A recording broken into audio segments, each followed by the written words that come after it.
Unzipped with Sherry is a bariatric podcast talking about weight loss surgery. I am not a licensed professional.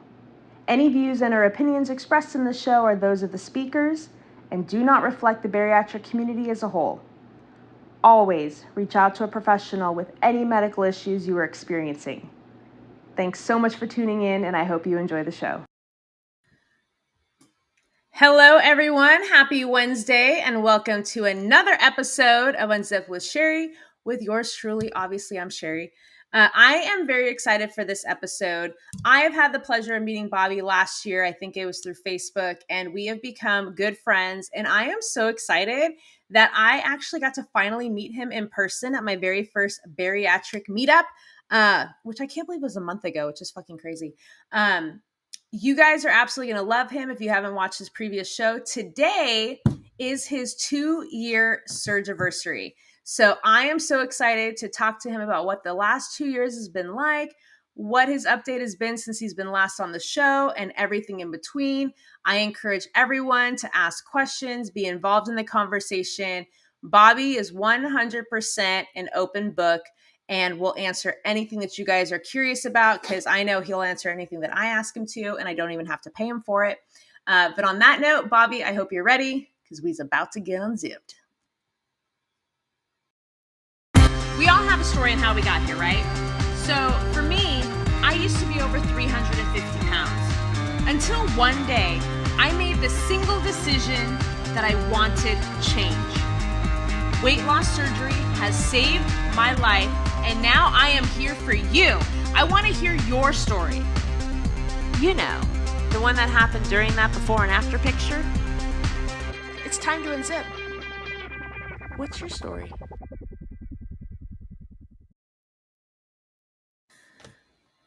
Hello, my love. How are you? Doing good. Why are you laughing at me already? We just started. I'm happy. Is it? Good to see your face. Okay. Oh, good answer. I've already told you, you're like practically my person. Aside from my husband, of course. You're person number 2. Yeah, I'm But okay first, being number 2. okay, I accept that. First and foremost, happy surgiversary to you today. Thank 2 you so years. much. It's Does been it 2 years. That's crazy. does it feel like it's been 2 years? It feels like 4 or 5. Really? Yeah. I noticed for me there'd be, even now, I feel like there's certain times where it was just like a year or two ago, and then other times it feels like it was like 10, 15 years ago. It's crazy. Yeah, it definitely seems like a longer route because like I just put so much into it that like just time is just go. I feel like I've done so much in 2 years that it's like, oh, like there's no even thought process of the past. So Okay, so thinking about 2 years ago today, you're waking up from the hospital bed. If somebody was to ask you, where are you going to be in 2 years, did you see any of this? yes. I like the Um, confidence. Okay. it literally was a decision that I knew I had to make. This wasn't a like a simple thing to like, oh, I got to do this as last resort type. Technically, it was been discussed with my doctor probably for 8, 9 years in advance. So I knew when I went into it, no, I knew I was going to achieve what I needed to go. So So you 2 years ago laying in the bed, you already saw swollenness in the future? absolutely, I already knew what I knew my Fuck game yeah. plan. I knew what I had to do. I had no other decision. I had no other choice. I had to be here. I fucking love that. So people who are watching, whether you're watching on YouTube, Twitter, Facebook, or any of the other platforms, make sure you ask us questions today. We want to get you guys more involved. Like I said, Bobby is completely an open book, maybe sometimes to a fault. I don't know. We'll find out. There's only one way to find out. But you can literally ask anything as far as like the last 2 years, what his process was been like, what his mindset is like, how does he get swole? Like anything that you guys want to know, make sure that you let us know in the comments.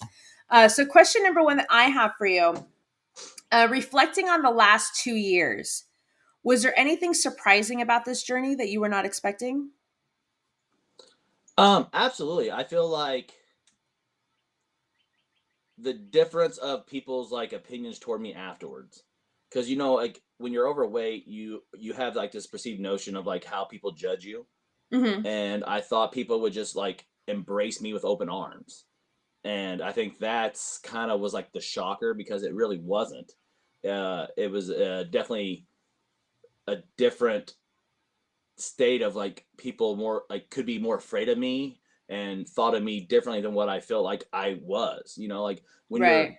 overweight and you're talkative, you're like the funny guy, but then when you're the same person but you're in better shape, people will look at you in a very, oh, he's what conceited, he's this and that. And I've noticed that, and it really affected that's what affected me.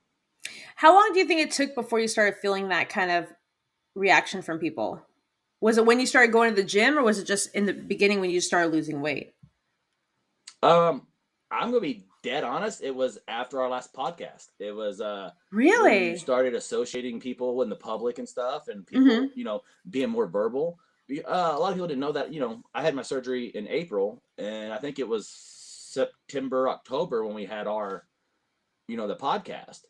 It was kind of Mm-hmm. it was in the fall, so I mean, it that allowed me to branch out a little bit and a little bit be more vocal because I didn't start this in on TikTok and social media. So Yeah, I kind of you and kept it I, just to myself because I didn't have anyone else. you and I did this podcast before even I started doing lives and doing Hmm. Tiki And so this brings up a really good topic. You and I haven't even discussed it. I'm just going to blindside you because that's what I do. Good. I was literally just talking to somebody today that people in the bariatric community don't understand. The first year is a lot of sunshine and rainbows for the most part.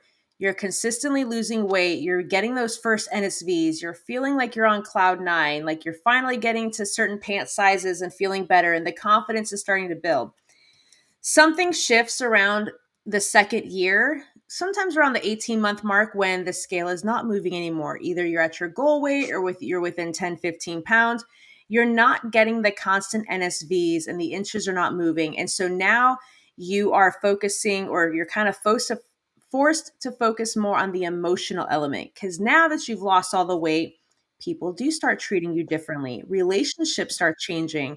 People's attitudes start changing. If you were constantly hanging out with people who had a weaker mindset because you were in the same place, now you're doing better. Now jealousy and envy can rear its head. And that causes a lot of emotional and mental turmoil in this part of the journey that I don't think people are fully prepared for, because you're focused on the transformation pictures and you're focused on the crossing of your legs or the first, vein of the muscle popping when you're at the gym or whatever. But I'm just curious for you, like, how greatly did it affect you when people started changing their perception of you? Well, you kind of threw out a bunch of info there. Um, it was just different for me because I really just rocked this by myself for a while. And in the early stages, it was just like I set one goal and I just did it. So like I didn't have transformation pictures. I didn't have that. I knew I had a one goal was a number, and that's what I achieved there. So like when you talk about the scale doesn't move, the scale hasn't really moved in the last year. I lost all my weight in 10 months. No shit. And Okay. yeah, so I went from 420 to 197 in 10 months. And from there, it was more of like allowing myself to alter and deep dive into what I was. I didn't want to do 37 goals at one time. I said, hey, let's do one and then let's focus on the next. When you hit that one, then let's hit the next. Like I did not overachieve, and Right. I took it one step at a time. Um, the hard part with emotions and feelings and all that stuff is that, especially with relationship, is that hard thing for me was that my wife was pregnant Mhm. right after I had surgery. When I had the time frame was there. So like in the midst of me grinding to make sure I was around for my first daughter, we're getting to have our second kid, and the emotional stress on life and everything else of knowing that you know one's gaining weight because of amazing things are about to happen, Right. and then one's losing it. You're like, it's just a whole mentality of like, it's. I mean, it's something you don't even expect. A lot of these people in who do this, it's not a normal thing. And we were No. still pretty young in the marriage too, by the way. So I mean, it's not like we were seasoned veterans Right. So how long have you guys been married now? since I don't. I don't want you to three get in going on 4 trouble. years. No, it's three Okay. going I on was four like, years. because Eric used to always get it wrong all the time. Yeah. He'll still ask me how long we've been married. Um, so how do, okay, so that's an interesting question arising for me personally. Is how did that disrupt your journey at all when you have like your partner who's gaining weight again for positive reasons because she's about to bring a baby into the world, and you were on the opposite trajectory. Now I don't have kids yet, but everyone I talk to has crazy cravings. Like you have to you are eating more because you're eating for two and all of these things. And here you are eating very, very minimal stuff. And oftentimes couples bond over food and like you guys enjoy things together. And then plus hormones play a big role in it. So how did that affect your mental state during that time? That is actually a great question. And it just goes back to knowing that when I decided to have this surgery, I was not going to allow myself any excuses. So her, going, we're around her family a lot. They do family dinners. I'm from a broken home, so we didn't have that stuff. Right. My mom worked, we did this. We didn't have family dinners. Every once in a while you get a holiday. So there was a lot. And I just had to just stick to my guns. Like, hey, I'm not going to eat this. I'm not going to do that. You're fine. You do you, because I don't want you to feel bad.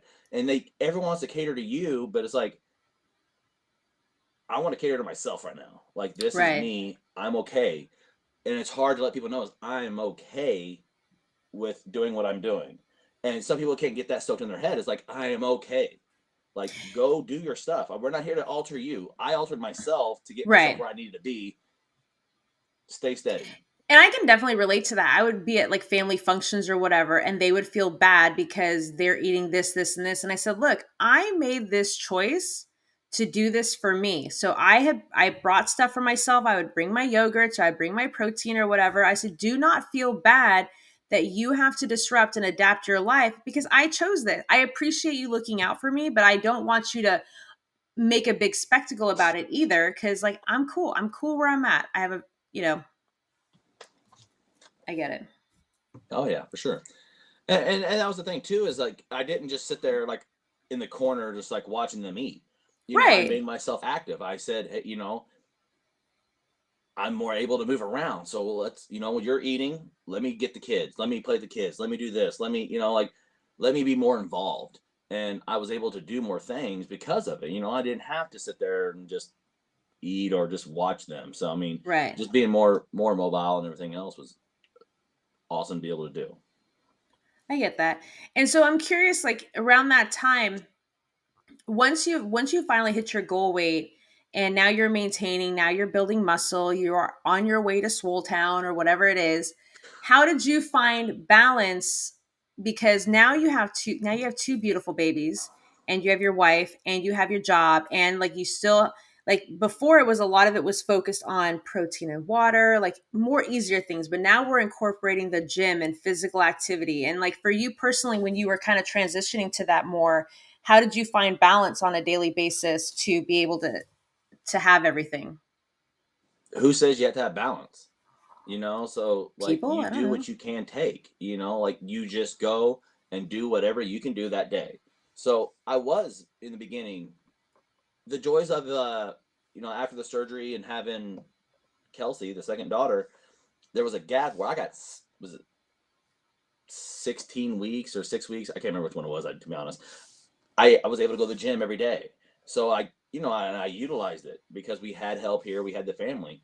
Um, then I got to where I was still with Walmart. I was Monday, Wednesday, Friday. It was like 3 days. If I didn't do this, I did this. I had the ability. And with a new job, I don't have that as much because I'm up in the morning, I'm running, I'm doing this stuff. It's more during the week. I'm doing 12, 14, 16-hour days. But the thing is you have to know mentally that you can't go back to what you did. So Right. it is protein shakes, protein bars, boom. Get in where you can get in. It's just staying, it's like being consistently inconsistent. And Okay. you just have to. Like there's just again, what I told myself in the beginning was no excuses. Like I don't get to go in the gym as often as I in the beginning. I This new job, I didn't get to. But when I went in, I was 3 times harder because sometimes it was once a week.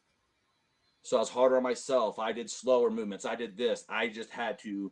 feel like I did something. Right. And yeah, And so when you had the job at Walmart, was it a set schedule? for the most part, like it was, it was definitely like 3 days of this, 2 evenings, nights. Then I did a Oh, slight rotation, so I had a somewhat consistent thing to where, like, if I was either could work in the morning that day on right. Monday, or I could work in the evening that day.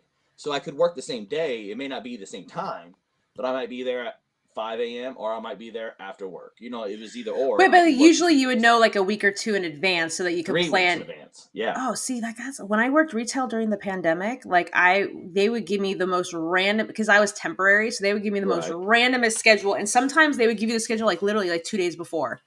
So like there was no real chance to like really prep or plan like ahead of time. Oh So yeah. when you went from having somewhat, so you basically had good structure for a while, even if the days were not always like, ideal, you knew in advance and you could plan accordingly.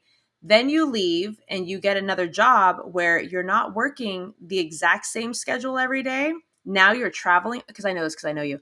Now you're traveling. Now you're working even longer days. Now sometimes you're not coming home because you have like an overnight because of meetings and stuff. So, how was it in the very beginning learning to adapt and find a solution that works best for you? I still haven't found what works best for me yet with this yet. I'm just going at it day by day. Still learning. Even at 2 years out, I'm still learning new things about myself and about this journey. It's adaptability. Sometimes you go to this place and you're like, okay, there is a gym there, but then you go, oh, the gym's there, but I've been up since 2 a.m. and I just did 14 hours. Like, do I go? Do I just go Right. back and relax? Like, and it's still a constant battle. And knowing that it's a battle is even it can be good for the right people because you're constantly wanting to improve and like you're improving on yourself and it's like, man, do I go eat? Do I set this? Do I have time? Because you don't have a food structure.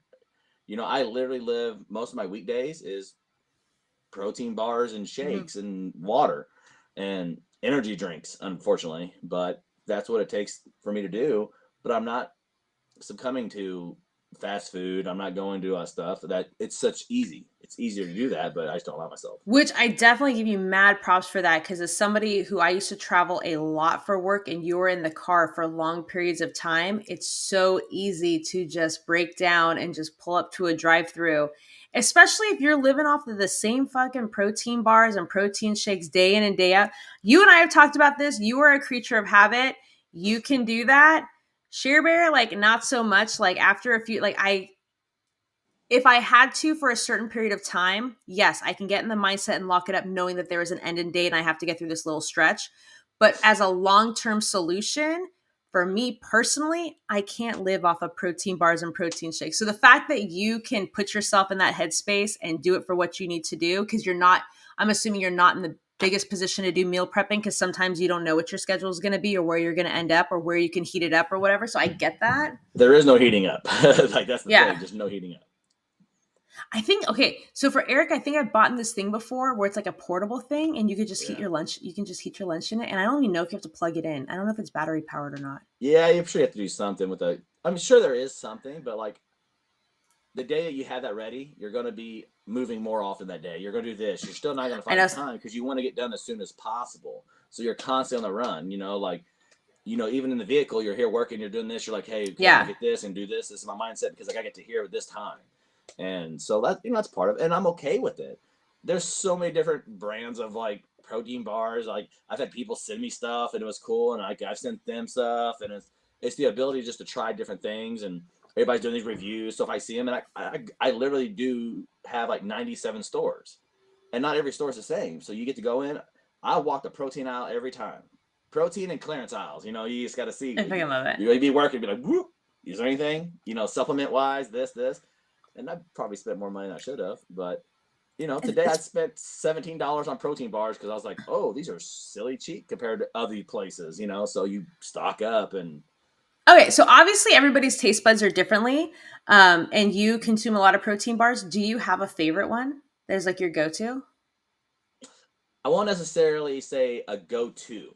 I do like the Bear Bells, Oh, I do which like that macro wise isn't the best, but they are silly good. Um, they're so nougaty and just they are like a candy bar, to be honest. Like, I Yeah. mean, I can see where that can be an addiction. Um, I've done Built bars. I know, like, being around Taylor, she sent me some stuff, and I've seen someone else send me some stuff, and and you get to try different things, and it allows me to go out and buy them. If I see them, like, okay, those are good, those are Hmm. bad. First Form, with me doing some Legionnaire stuff with them, I've gotten to try some of their stuff, and there's a few that I like. You're gonna like what you want to like. There's just certain Well, things that I'm not saying that you need to promote one just like as a No, one all be all because we're no, all yeah, differently. Like I tried that dive bar for the first time and I actually really liked it. oh yeah. The only thing I was concerned about, and I have to test it again, is I'm very, very sensitive to caffeine. And So that that's the was grittiness that you taste in that bar is the grittiness. That's the is the caffeine. caffeine.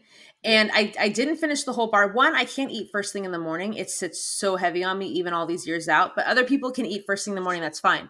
But when I tried it, it was not too long after I had my cup of coffee.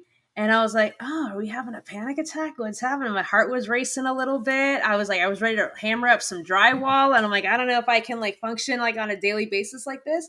But it could have been like having it too soon after coffee. So if I try it again, I'll probably do it in lieu of my coffee or maybe later in the afternoon and give my body a chance. But I'm also very sensitive to caffeine. But taste wise, I loved it. And then I've heard other people do not like it because all of our taste buds are different. Some people change after surgery. Was there anything when you were younger that you loved that after surgery completely had a different taste for you?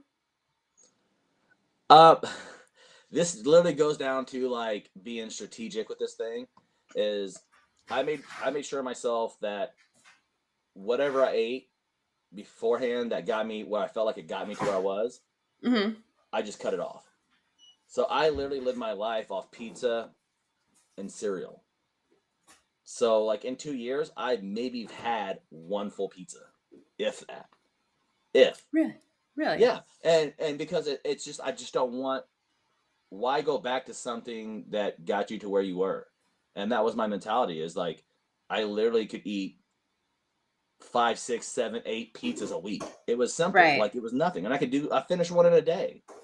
And So there's often a huge debate on social media, and I'm curious what your attitude is. Some people feel that they cannot try anything again because it will be a slippery slope and go back into old habits, where other people feel that they can enjoy things in moderation and they've learned enough self-control that they can enjoy it for the moment and then, not let it consume them moving forward. Or which side of the spectrum would you find yourself more likely to be? both, do what you got to do. Like if you're not investing in yourself and like doing the research, there's a calorie in, calorie out. What's this? What's that? Like I mean, obviously moderation is a thing Hmm. because I can go eat 37 protein bars in a day and feel like I'm doing good, but there's still that many calories. Right. Um, it's a little bit of a mixture of both. If I personally know what I did, I knew what was my triggers of what was my thing. When I was bored, I set what's the easiest thing to eat?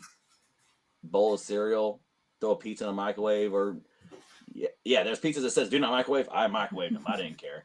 Tostinos, scrape the cheese off, eat the cheese, the last little bit, you roll it up in the Oh, tortilla, boom. That's what I would do. Um, I just didn't put myself in that situation. And I feel like anything can work if you want to make it work. Just stay consistent. Count your numbers. If you're not counting your numbers, you're not doing this. If you're not doing anything extra to help combat it, yeah. Right. you're going to have a lot longer journey than what you could have. And that's the most of it when it comes to journeys of people like observing themselves, of like comparing. Hmm. They're probably doing a lot more than you are, or they're doing more detailed. Doesn't mean you're not going to get where you are, where you Right. want to be, but people are doing different things. So I'm on Actually, both. that kind of inspires me to ask another question. I like to ask questions. And people watching, please feel free to ask us questions too, because I don't want to be the only one putting them in the hot seat. You guys can put them in the hot seat too. There's two on here now, right now. Yeah. I mean, you can ask me questions too. I'd rather you not. Just ask him questions. What the fuck was I going to say? What were we just talking about? You said it inspired you because I said something about doing on both ways, controlling and like. It's gonna come to me. This is what happens when I know you too well, and it just feels so casual that like I just like totally had like a brain fart. It's gonna come to me. One of the things that I'm curious about. Oh, see, it did come to me. So women are notorious on social media. We compare ourselves constantly to other women, not just in how far people are progressing in the time frame, but in like if somebody's a size 12 and I'm a size 12, I look differently. There's something wrong with me, whatever. I'm just curious from a guy's perspective, are guys as nitpicky in comparing themselves to one another as women are? I'm gonna say no for the fact of like there's such a broad different things when it comes to, and I can be totally out of pocket on this. I don't have no idea. Um, there's You different personally. backgrounds. Yeah, no, because like I knew where I wanted. Like there was nothing else. Like I'm from an athletic background. I knew what my possibilities were. I knew what I was capable of. I just needed something to push me to where I needed to go. So even when I had this weight loss surgery, I was in the gym beforehand. But after my spine surgery, because I'm fused L4, L5, I'm metal rods, I have all that stuff. Right. Like I kept hurting myself. So when you're big and depressed and sad and hurting, you drink, you eat. And so I let myself go down to a certain number to where I was lower than I've ever been, and then I started really hitting it because like I passed something. Right. Um, there is a little bit of competitive nature when it comes to men. I think I don't think it's physique because like you know you, that was part of the thing growing up was that I could see myself as a high school kid at 275 pounds, and then I would see, I couldn't fit on a ride. I remember at 16 years old was the last ride I could ever ride because I went on the Batman at Six Flags and I Hmm. didn't fit.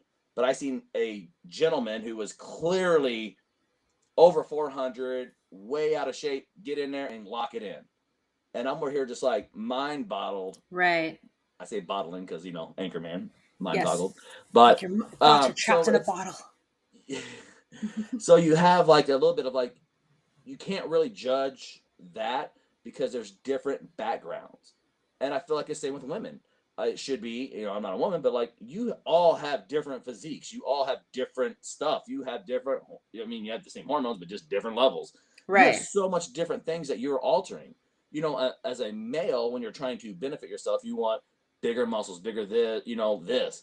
Well, women want to keep this up, that bigger, Yeah. this. Yeah. They want so much more to Yeah. alter, so it's harder to not critique yourself from other people who, well, they're just blessed there. It shows you where you're Right. blessed more often.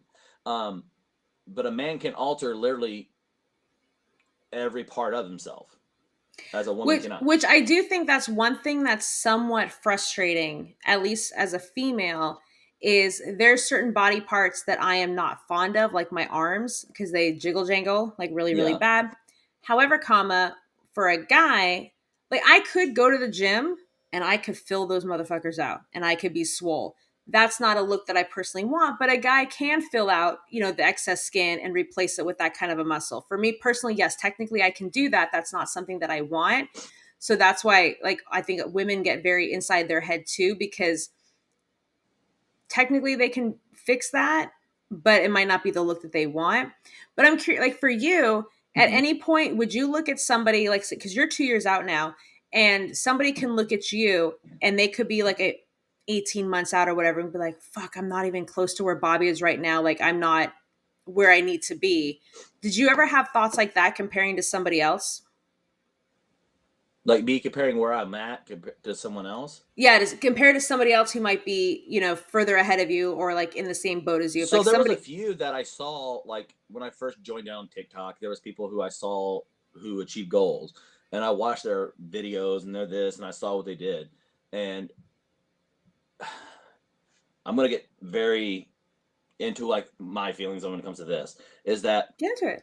oh, I'm not scared. I'm just pre-warning, And I saw a lot of they're doing great, but they hit a wall, and it's very emotional, and where they get to where they're like, I'm like, stop, don't let yourself go there, like just keep going because and I've said this on a bunch of lives is that some of us took 20, 30 years to get us where we were to where we didn't want to be there no more, and you're mad because a year out you are not, and Right. that was and I watched the emotions through people, and I was like, I don't want that because I'm an emotional person as it is. Like Hmm. I wear it, my heart is right here, and I will throw it out. And I didn't want to put myself in that situation. I didn't want emotions. Um, but a lot of people get caught up. There's a lot of, you know, and I'm not saying I don't have it, but there's depression out there, and you're like, you let that win sometimes. You can't let depression win. You're literally combating everything against that nature to make yourself live longer, which nothing about depression says, hey, we want this to keep going. Right. So you're battling that. So I I didn't want to compare myself because I literally wanted to be. I'll be a little so. I wanted to be a focal point. I wanted to say, hey, there's nothing that can be negative about this. I had no complications. This and this. I'm not cocky about it, but like I got lucky. But Right. I didn't let myself get down there. I didn't want myself to be down that level. I'm not saying that I haven't had moments, but I'm not going to show it. I'm not going to let anybody else know because I'm going to battle. Like this Right. is a war that I'm battling myself. I think that's what's really frustrating too, is especially when you've had results, and if you've had results for a long time, not on TikTok, because by this time I wasn't on it yet, but out in other social media forms, I was I don't want to know what the word is.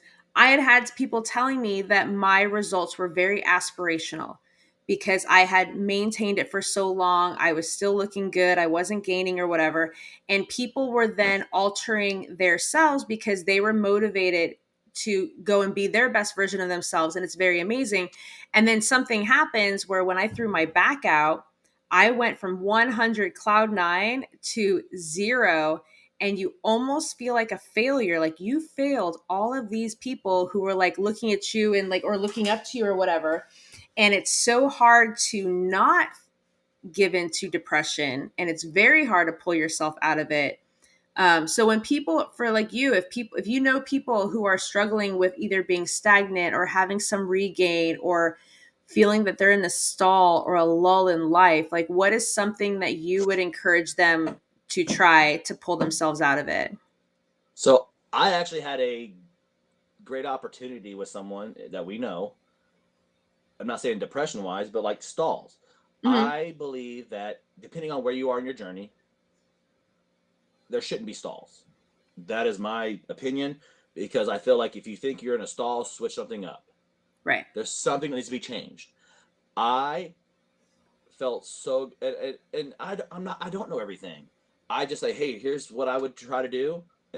And Val came to me. She was like, hey, I've been on a stall for this long. I want to get to this number. I'm like, communication. Tell me. What are you Hmm. eating? What is this? Do you know your numbers? How many people came up? I did a body scan. Here's this and this. What's your BMR? What's this? What's that? If you don't know everything, you are not going to be able to dial in and Right. figure out stuff. What's your diet? Why do you snack on? What's this? So I said, hey, I would say, and it was so simple. I said, hey, chill on the dairy, do this.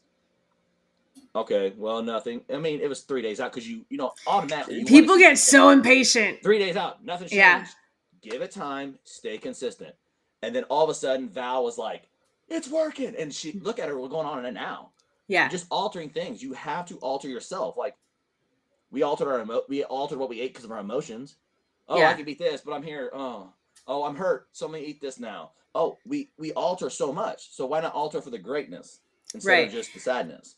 And I love her, So and I love because she genuinely appreciates it because she did it and it worked for her. And she's so cute. I had said, I'm like, I'm frustrated because like the scale hasn't moved in a few. She's like, no, no, I got this. No dairy, no rice, no this, no that. Work for me. And I'm like, oh, you remembered. yeah, Um, and not everybody's the same. Like mhm, it depends on what you're doing. If you're not active, it's going to be harder to alter certain things. Like there is right. carbs, there's this. When you're doing it, timing, place, everything. So Dave asked a really good question. What is a future goal of yours? So my future goal is to do a lot more active things, not just gym. And I'm having the first opportunity at the end of April that he is thinking about doing himself. That we brought it up to me. I'm Right. like, I'm actually doing it. I'm doing my first Tough Mudder. I want to do one of those. I know we talked about it on our last live. Um, I had another person ask me, and it's actually pretty local in St. Louis area. Actually, Madison, which is really it's at the racetrack, so we're really right where I used to live. So I want to be more active. I want to do more things. I want to go out. Like I've been just very held back and doing certain things. I'm like, I just want to go out and experience activities. So Mm-hmm. I want to figure out boxing. I want to do Tough Mudders. I want to be able to do more 5Ks. That's my future goals. And and to be honest, David is the only person in the community. He's done phenomenal. You need to get him on here All by right, well, any means. Dave, hit me up. Let's go. Like he was I mean, 640 pounds. is Like he cooler than you though? he is cool. I'm So very I did a couple picky. videos with him. I actually got to work out with Okay. him. So great man, and he will phenomenal man. His story is crazy. Uh, so I hope he joins up, and if he doesn't have a team, he can join up with us. I got a couple groups. I got a group that I'm going with. So I just want to be more active. Like I don't want to be stagnant. And yeah, you get the gym where you're constantly doing the same stuff, doing this, you get kind of bored. So Mm-hmm. I want to up the ante, just let go. And I love shit like that because when you do things like that, it's so physically demanding, but it doesn't feel like a workout. You're having fun when you're doing it. You're challenging yourself. Um, the mud run is always something that's always been on my bucket list, even all these years out that I've wanted to do. And by mid last year, I would have been ready to sign up for it. I was in the best shape of my life. The problem that I'm facing, and I'm working on it, is when you have a major injury, there's a catch 22 where you need to push yourself because you need to re-strengthen muscles and in areas and stuff, but then the last thing you want is to overdo it and then hurt yourself. And so I'm constantly on the seesaw of pushing myself and babying it. And so I'm trying to find like a healthy medium, but I will report that my back is 1,000 times better than it was in August. So I know that we're moving in the right direction. As long as you don't just stay still. So like Yeah. when you have downsides of it, it's not oh god and never doing it again. It's okay, let me do it this again, but slowly build up to it. Because a Right. lot of people go ham. When you feel good about yourself, you throw on the extra weight. You do the extra this. Like, let me go out and do more. I can't even tell you how many times I'm like from jumping weight. I Mm. do it very minimal because I stay consistent. I can't do certain things like how much you squat, this Right. much. That's it. Because I'm not trying to do that. Like Right. I literally have a metal spine. I have bad Achilles tendons. Like I'm not trying to do something above and beyond what I know that I cannot do. But I fine tune all the other things, and that's what I want to do. I love I that. want to do things I never could before. Absolutely. Why Like, are we saying I want? Why are we not just doing? Just saying. hey, it's part of the mentality too. So you're gonna want to, as long as you work yourself to doing it. That's what matters. I remember it was probably 6 months out. No, not even. It's like yeah, about 5 or 6 months out, jumping off a cliff in the water. Like Wait, you I did was in. that? I did. It was we had a Wait, Rolla, Missouri. There was like a place called Fugitive Beach, and you just yeeted yourself out, and it was like it was crazy. okay, but then that's really high, isn't it? I mean, it wasn't that high. I mean, it was higher than what I would ever thought about doing, but like, I'm not you're gonna see on ESPN doing some crazy flips or nothing, but like, it was way more than what I ever thought I would do. But Now when I I saw like the 8-year-old girl doing it, I'm like, oh, I gotta be able to do it. So they just cheated themselves. So I I mean was I like, think my level of, fear factor stuff is like I can stand on a diving board and then jump into the pool. see, I can't do that I can because I have really? broken 2 diving boards. So I'm like, there's weight limits. Yep, I've broken 2 diving boards. No. I think And at the thing that about point, being from a family that's very poor, you cannot pay for it. So then you're not welcome back. So oh, that's I stayed away some PTSD coming up right now. a little bit. I did not. I'm sorry. I didn't mean to bring up diving boards. I Oh, you're good. apologize. Um, I'm curious. Now I'm curious for you. In the last 2 years, at any point, have you been deterred, or have you like taken a step back, or not been fixated on your goals, or fallen into any kind of setbacks?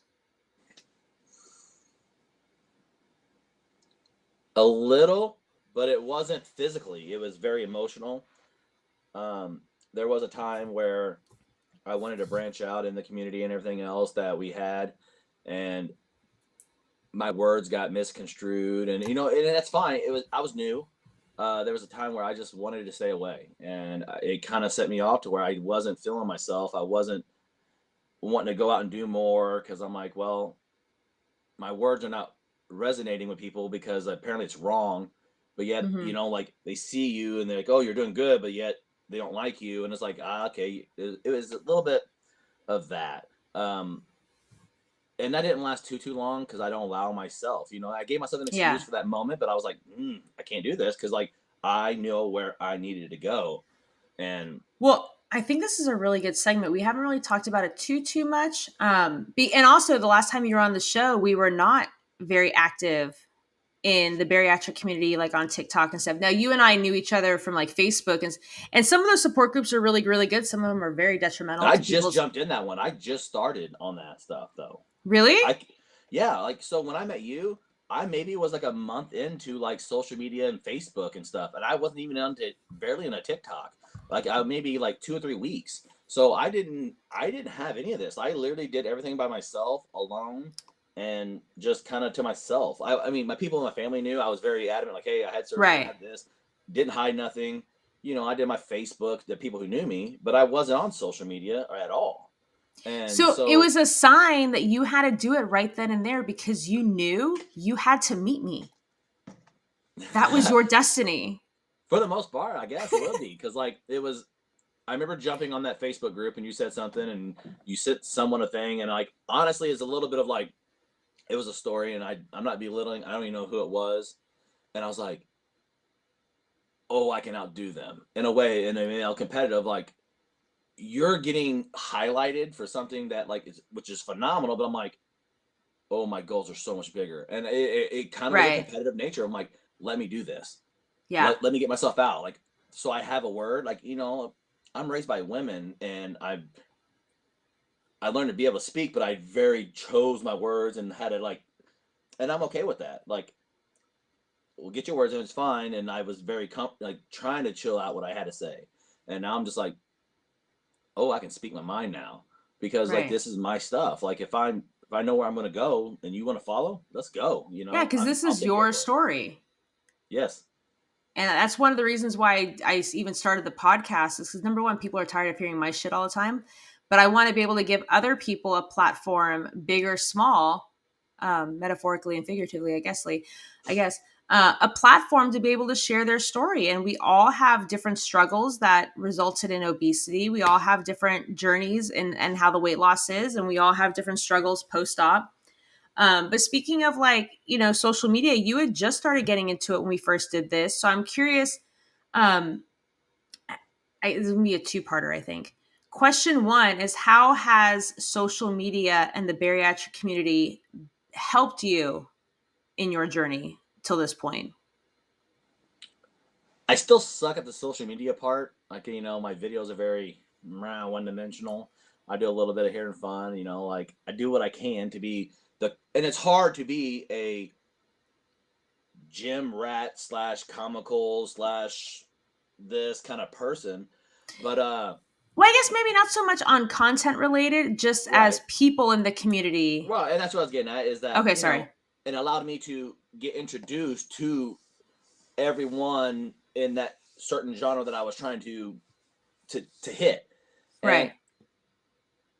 honestly, going to Daytona was a huge thing because I knew going in that a lot of people had this perceived notion, and it was fun just to like let people experience of who I am in person because, like just like texting, you don't know you don't hear context, you don't hear that, you don't necessarily know, and it was a amazing thing to listen to people and like knowing that people had different opinions of you and different views, which I'm okay Mhm. with. Like, it's understandable. Like, you don't know me, and it allows me to want to open up more because, like, if I can change someone's opinion about me who is a very, very opinionated person, that's amazing to me. Like, I want you to know, like, I'm for everyone.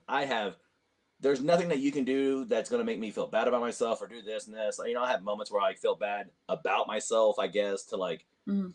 okay, I could have said it better, but I don't think about what I say ahead. I just and then I go, okay, that could have gone this way. Like you can't cater to everyone. You're not going to Right. please everyone.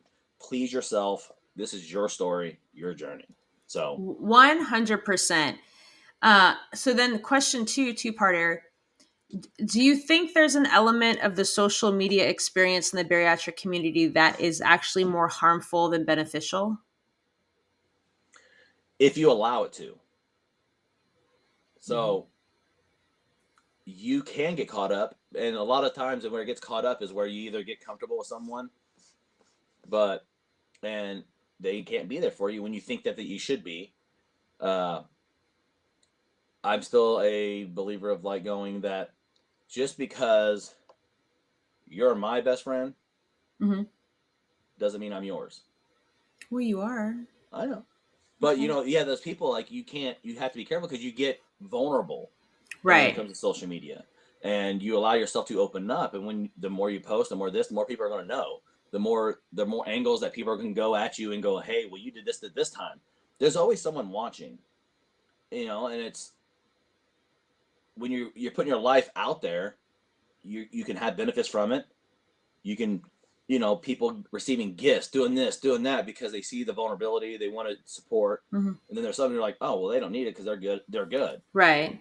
But sometimes the people who are doing good is what needs it the most because they're striving so hard, and you're like, and you can shut off the camera, and you're just like, oh, like you need help, Right. and some of us need help, and it's not this is not easy. Like I honestly feel like the ones who are working the hardest, that look like they've achieved greatness, they're the ones who struggle probably more than the ones who aren't. It's Right.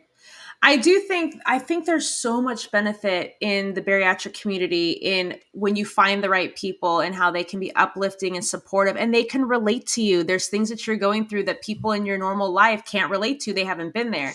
So I think that 95% of the time it's a very uplifting, encouraging experience to be amongst people who can, relate to what you're going through. I do feel that in a weird way, I'm very blessed that I didn't have a lot of social media when I went through this because I don't know how much different my experience would have been because I have since having a more prominent role on the TikTok side of social media. Whereas before on Instagram, you post pictures, I get a lot of positive comments, you get one or two haters, like no big deal.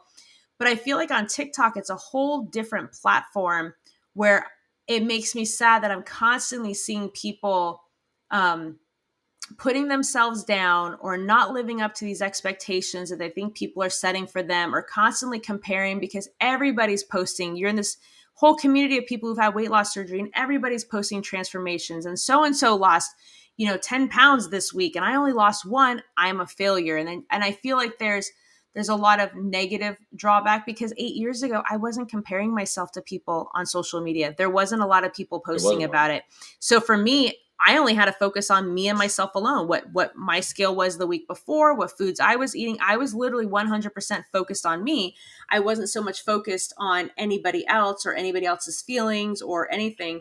So I do think that that's a double-edged sword that it's very positive in one way and can be equally damaging at different times. Again, like you said, if you let it. And again, you decide your own fate. Mm-hmm. So, and like you like you said you're 8 9 8 9 years out. Like you didn't get involved. You had yourself. You had no one Right. else to talk to. No one else to this. It was you. It was you against the world. Now you have other people looking at you. So when you fail, they're going to see you fail. If you Mm-hmm. fail more than you achieve, then they're going to consider you a failure. So when you think that you're more considered a failure, you're going to put yourself down in a negative mindset. Right. When you're in a negative mindset, you're not going to achieve greatness because you're already there. You want to, you get comfortable with that, and it's life is going to change if you want to achieve Mm-hmm. greatness. It's going to change.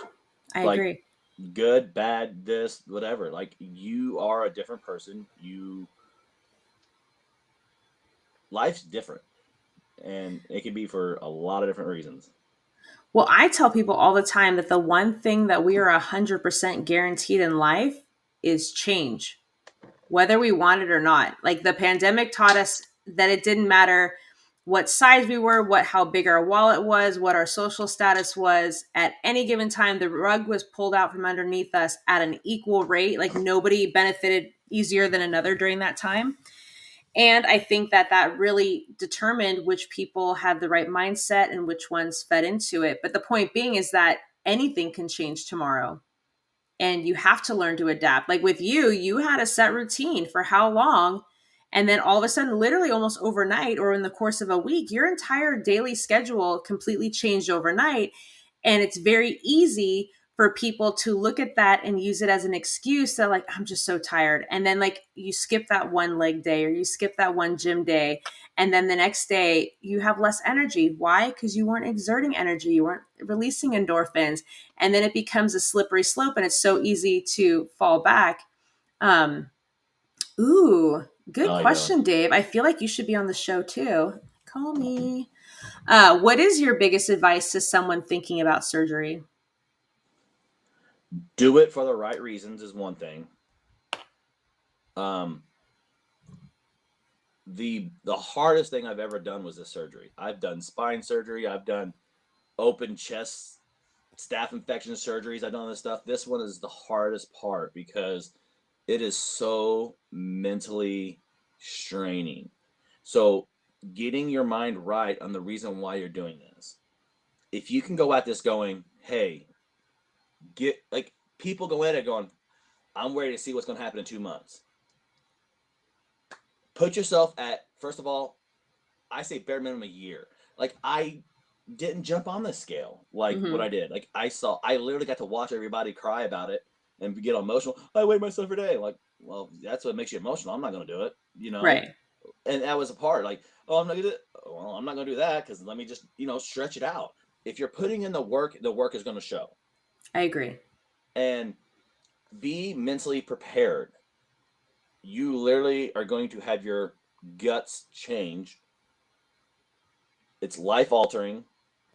It's mood altering in the long run because you're not going to absorb the nutrients. You're not going to do this. You changing your whole body. Right. And if you're not mentally prepared, you are going to be in for a very bad time. I think one of the biggest misconceptions about people going into the surgery is they think the rest of their life is going to be like that first year. It's And definitely worse. it's it definitely gets worse. But the surgery is only going to take you so far. And once you get there, it doesn't mean it just stays there for the rest of your life and you're done. You have to work harder. I tell people the real work starts in the second year. 100%. The first year, yes, a lot of, granted, it's a mental struggle, it's emotional struggle, like, your food addiction and overcoming all of that and the daily routine and stuff. But I feel the first year is, with all of that, is still easy in comparison to year two. Because in year two, you realize I have to do more work. Not saying that you didn't do work before, but you have to put in more work just to stay where you're at. Sometimes a different kind of work. Mm-hmm. You can't just, if you keep doing the same thing, you're going to get the same results. So sometimes you have to switch it up and be okay with switching it up. Look what you've done already. If you've Right. already lost 100 pounds, you've already changed so much. So let's change it up again. Be okay with change as long as it's a positive change. Right. So if you're ever having, because we're human, like, you have a lot on your plate, you have wife, you have kids, you have a new job, you have a crazy schedule, you're living off of protein shakes and rock stars or whatever you're drinking. How do you prevent yourself from falling backwards? How do you wake up every day, and, like, do you give yourself a pep talk? Like, how do you mentally prepare to continue to stay on track? Mm, man, that's a, I feel like you're surprised that I would ask good questions. well, because that one is a really good, because I don't think it. And that's the hard thing is now you put me down to where I think is that, so first of all, I set one alarm. Okay. That alarm goes off, I get up. Why wait? Like if you're gonna hit snooze, set the alarm for that day, that time. If you're gonna hit it for 47 minutes, set your alarm for that time. Set one, because a lot of people don't understand is that when you wake up to hit the alarm, your body changed automatically. Mm-hmm. Then you get fall back into sleep for 5 minutes. Well, you just started another 9 hour cycle. So when you wake up back up, you're in mid sleep cycle. So you're altering your whole body just by hitting snooze. Let me just tell you something. For some of us set like 6 or 7 alarms in the morning, and we're feeling very personally attacked right now. I'm just telling you, like it literally is science to what it is. And again, I deep dove into whatever the reasonings were, Right. but I was never a person who wanted to sleep in. Like my body allows me to sleep 5 hours a night ish, give or take, and it doesn't matter even in my days of drinking all the time and doing this. Boom, 5 hours. I don't know why. I mean, I did sleep tests. I did this. I did a sleep study, and I think I died like 70 something times in the middle of the night. Like it was just Holy crazy. shit. Oh yeah, like I woke up in the middle of it and had a 220 over 197 heart, like blood pressure, everything was crazy, like mid, like stroke. Like why are you not? Like, I have no idea. So, but I'd wake up, and that's just get up and go. Like I don't know. Like I lived myself sitting on a couch playing video games, eating food. If I'm able to move, just go. Like I'm getting to do things that I've never got to do before. Just go. I allow. Okay. Yeah. So yes, I do agree with you almost 1,000%. I do think something happens where you have lost all the weight, you're getting more muscle, you are living your best life, and you are doing shit that you never thought you'd ever be able to do. And you are constantly riding this high, and what else is next, and what else is next, and what else is next. I did the same thing. Me personally, I was taking on so much for other people that my body eventually physically shut down for like 6 months. But that was me because I did not learn how I could not say no. I take full responsibility Yeah. for my demise. Um, and I never was refilling my own cup. I was never getting rid of like the shit that I was taking on. So I'm a very big advocate that you need to take time for you, and you need to refill your cup, and you need to take a break and learn to say no and not take on so much. Mm-hmm. So for me, sometimes it's walking, sometimes it's meditation. So I just finally learned to put my phone on DND for a couple hours at a time, which gives me mad anxiety, but I get more shit done in 2 hours than I will the entire day sometimes. So I'm curious for you, what are you doing to refill your cup so that you don't get overly burnt out? That's something that's new to me right as of recently. It definitely took a lot of like things to realizing that if you did not benefit me in the way that I need you to benefit me, I need to put you on pause. Um, so as of late, I allow myself to go on a few trips. I'm doing things where it's separate from me because like even in and Daytona was one of it that was I did bring my wife. It was I knew it was going to be kind of different because she is not knowing the bariatric community. It's Yeah. a different outlook, and it was different. Because we went through this stuff. We had things and emotions and whatnot, and people see different sides of views of different things also, and I'm going to go to a few more to allow myself to be open up because like especially when you're in a beach setting, Mm-hmm. there's I'm feeling myself, I'm doing this, I feel good, but I'm still got my wife there to where I'm not doing what who I am and connecting because I still have someone on the sideline going, hey, there's always someone looking, and I don't Right. want to make things awkward or this, so I'm still catering to someone else. Right. And I'm not saying I should cater her on the normal other regular basis, but it's like at that moment you're like, I need this for me because there's people who didn't want to connect with me Right. because they're like, oh, someone might do this, someone might think that, and that's not the case with me. I'm No, very but there's a lot of truth to that, and there's a reason yeah, why Eric doesn't usually go to meetups with me, or well, I've only been to one, but when you go to certain events or whatever with your partner, especially if it's outside of your partner's element, like a meetup, like Eric, yes, he's lost a lot of weight himself, but he's not part of the bariatric community. He didn't have bariatric surgery. So if he comes, I'm going to be very concerned about, is he having a good time? Is he comfortable? I'm going to be catering more to wanting to make sure that he's okay and in a good place than I am being able to feel free and make connections and talk to friends that you've been talking to online and stuff like that. So at least I give Eric props because he's like, go have a good time. He's like, you don't need me there. Obviously, if there's a problem, he'll be on the first flight. But he also knows that Hot Bobby's going to be there. So he knows that I'll be well protected in case somebody tries to, fuck with me. But I do think that there are certain things in this journey, like whether you're in a relationship or not. Eric and I have been together almost 17 years. There's certain things that we love to do together, But the thing that made our relationship the most strongest is when we started doing separate things that refilled our own personal cups. He has certain things that he likes that I'm not part of. I have certain things that I like that he's not part of. And it doesn't mean that it's because we don't enjoy each other's company, is that when you're in relationships for a really long period of time, you get so invested with each other that oftentimes we still lose sight a little bit of who we are because we're constantly catering or looking out for our partner. That I do think it's completely acceptable and should be encouraged to find things and activities and passions separately that you guys can enjoy. And I personally feel that it's made our relationship a lot stronger. Absolutely. And you have to be able to recharge your own battery. You know, Mm-hmm. like you have to find what keeps you going.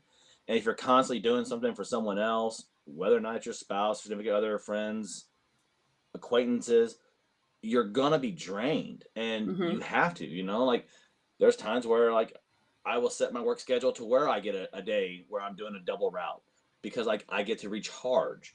Right. Um, but I also get guilty because then it's like, okay, I'm missing time with my kids. And then you go, well, I'm missing 2.5 hours because time I Right. get home, I do this. So you're constantly just combating time with reason and everything else. And in the long run, if you take care of yourself, you're going to be there longer for your people because who knows where you're going to end up. Like this surgery can cause major depression. It can cause your thoughts that you do not think that would ever be there. So Right. you have to recharge your own battery. Like You it's have you it's have to, and I think people look at people in the bariatric community as like all of a sudden you're being selfish. Yeah, I have to be selfish because I am not going to be a good wife if I am shitty on the inside, and I'm not going to be a good daughter or a sister or an aunt or whatever if I am not in a good place. So it's not that I don't put my husband in front of me. I don't. In my world, in my being, I have to come first and foremost in order to be there for him and to be his partner. But at the same regard, he needs to be solely selfish for his personal best so that he can be there for me and vice versa. And same thing when it comes to the kids. Like obviously the kids are your world, they're your number one priority, but you still have to put yourself first to an extent in order to be the best husband, wife, father, parent, whatever that you can be. Wait, are we just a Oh, mine didn't permanent. crack. Mine didn't pop. Maybe it's because I went for a massage today. I don't know. I've had one weird massage and one chiropractor session in 2 years, and so I'm definitely long overdue for some self care, and I just You don't give sh- myself the time. I will. okay, I like how you place that with what you're going to, because you Yep. need to put yourself first. Because Last if you're not question. there, you can't do anything for them anyways. That's the thing. If you're not available, you're not even going to be able to do anything. So If your cup is constantly empty, how are you going to fill anybody else's cup? You're not. with sweat, I mean, you can fill it with sweat. That sounds gross. I'm going to put water in mine. Good juju energy. Last question that we have from Dave is, what is your favorite protein food or meal? so this is what I tell anybody if you want to alter is a weight loss thing at all is first of all with the sleeve I red meat's hard to digest. Well, if it's hard, I don't want to do it. I literally just I don't purchase it. I mean, if it's mixed into something, I'll eat it. I quit red meat. That's just me. But I will eat chicken and fish and vegetables like it's going out of style. It's a very lean meat, but like if you can alter the different flavors, so if you can do broccoli, I do a lot of broccoli or green beans or something like Mm, that. Mix it in a slow cooker, like you can change the flavors. You can mix it with one flavor and then add different sugar-free sauces. You can people want to complain about eating something healthy, but it's like it's not about taste; it's about health. Where do you want to right. go? Do you want flavors? You want this? You want that? Just eat chicken. If you can do, if you just regular slow cooked chicken with salt, Himalayan salt, pepper, whatever, you can alter different flavors. So you can switch it up. You can make it on chicken bowls. You can do this. You can alter whatever. Like it's nothing big. So even if you can do that for a little bit, you're gonna see a progress because you're eating a very low, lean meat. No, I'm not anti what you're saying. No, no. I'm letting you know I'm having short ribs for dinner because it's date night and I've been looking forward to it all day and I'm gonna And enjoy the there's fuck nothing out of wrong it. with red And that's meat. There's okay. nothing wrong. There's nothing wrong. I was just saying it's harder for someone who has a sleeve to process. And do you know that the average human dies with 5 to 7 pounds of unprocessed meat in their stomach? Don't do that right before I have ribs. Okay? Like Just you saying. could save that Just conversation for tomorrow. I'm still gonna eat the fucking ribs and I'm gonna send you a picture that's now fine. because you're not ruining this for me. I don't hate it. I'm not against it. I just You're not know ruining this for when I me. eat meat, it hits a little harder. That's just me. Fucking So waiting I've all day altered for this shit. myself, and I just don't do it. So, but I I'm will gonna eat shrimp, fish, chicken like it is. Oh, you'll eat a ocean bottom dweller or whatever before you eat a piece of meat. Because what do you get from red meat? Protein and creatine. Why supplement creatine? I get happiness and it fills my cup. So, Hey. so when we do our next meetup together, you and I can split a surf and turf, and you have your little fucking lobster or shrimp or whatever, and I will have the beef. And I will be excited about it. Good deal. On that note, because we kind of ran over a little bit over time, Oh um, no. bummer. Is there anything that you want to add before we wrap it up? Whew. When in doubt, don't trust your gut. So, I thought it you was got, never trust a fart. don't gamble and lose. Um, Even so, that I know I put a lot on my plate. I want anybody else to know that if you have any questions at all, like I will give you my advice. I'm not going to give you the right answer, the go-to thing, whatever. So if you have anything, I'm down. Like I'm here. If anyone needs any information or words of wisdom, I will encourage the living crap out of you. I am the tough love person. Might give you a little crap. Ultimately, I don't care because this is your story. You You give me a decide lot what of yours crap. is. But I'm gonna give you crap, and that's what it is. I'm not a food police, but I'm gonna joke about it. But that's what you do. I'm Um, not a food police like that. But you're not a food police, but you are a shoe police. yeah, Hmm. and it wasn't the shoes. It was the colored of socks. I know I'm fixated on the shoes, but whatever. I know. You guys out there Uh, scrubbing. I'm like, you just need to I change the was socks. scrubbing them so hard. I was trying to impress I can't you. let my friends looking like they, you know what I'm saying? I did buy cuter shoes though. I'll send them to you later. On that note, if people do want to follow Bobby on his TikTok journey, his TikTok handle is Bobby B Tatted. You can find him on TikTok.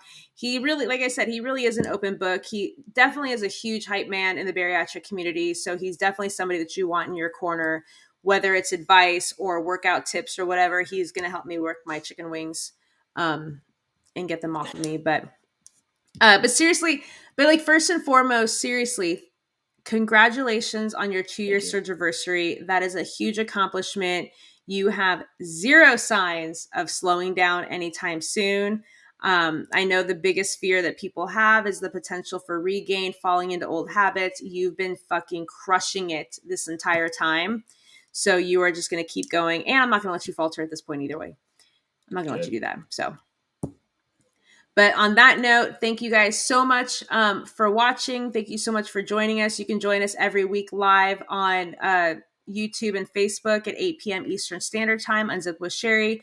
You can also find this episode later on Spotify, iTunes, Amazon, anything that has a podcast. I'm plastered all over the place because I need to be relevant everywhere I can think of because it makes me feel better.